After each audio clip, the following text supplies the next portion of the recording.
আমার শাশুড়িকে আমি যে ভালোটা বাসবো বিশ্বাস, উনি ভালোবাসা নিতে নিতে নিতে অতিষ্ঠ হয়ে বলবে তুমি তুমি 2 দিনের জন্য বাড়ি চলে যাও, আমি আর নিতে পারছি না। আমি অনেক ভালোবাসবো আমার শাশুড়িকে, আমি এত আগলে রাখবো। আমি উনার মাথায় সুন্দর মতো তেল দিয়ে দেবো, পুরো দিন কাজ শেষে আমি ওনার সঙ্গে রান্না করবো, ওনার রান্নাতে হেল্প করবো, কাপড় কাচাতে হেল্প করবো।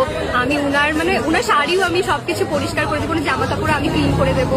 আমার শাশুড়িকে যদি ধর অনেক কাজ করছে, হাত পা ব্যথা করছে, আমি হাত পাও টিপে দেবো। আমিও সাজবো, শাশুড়িকেও সেজে দেবো সুন্দর করে। আমিও শাড়ি পরবো, শাশুড়িকেও শাড়ি পরে দেবো। বা ধর আমি সুন্দর মতো পরিপাটি হয়ে থাকলাম, আমার হাজবেন্ড আসবে, আমাকে দেখবে খুশি হয়ে যাবে। আমি শাশু মমকেও সুন্দর করে সাজিয়ে দেবো, উনারও হাজবেন্ড আসবে, দেখে খুশি হয়ে যাবে। একসঙ্গে অনেক মজা করবো। শাশু মমের সঙ্গে মুভি দেখতে যাবো, শাশু মমের সঙ্গে ঘুরতে যাবো, আড্ডা দিতে যাবো। মানে আমি না একটা সুন্দর জগৎ বানাবো আমার শাশুড়ির সঙ্গে, যেখানটায় আমার হাজবেন্ড তো আছে ঠিক আছে, বাট আমার শাশুড়ির সঙ্গে আমার এত ভালো বন্ডিং হবে। মানে আমার খুব শখ যে আমার শাশুড়ি যেই হোক না কেন আমি তাকে এত আগলে রাখবো, এত ভালোবাসবো, আর এত নিজের করে রাখবো যেন সে মনে করে যে আমার আরেকটা মেয়ে এসছে না, আমার আরেকটা মেয়ে ছিল কিন্তু আমি এতদিন খুঁজে পাইনি, এখন খুঁজে পেয়ে। শাশুড়িকে আমি যে ভালোটা বাসবো তোরা দেখিস।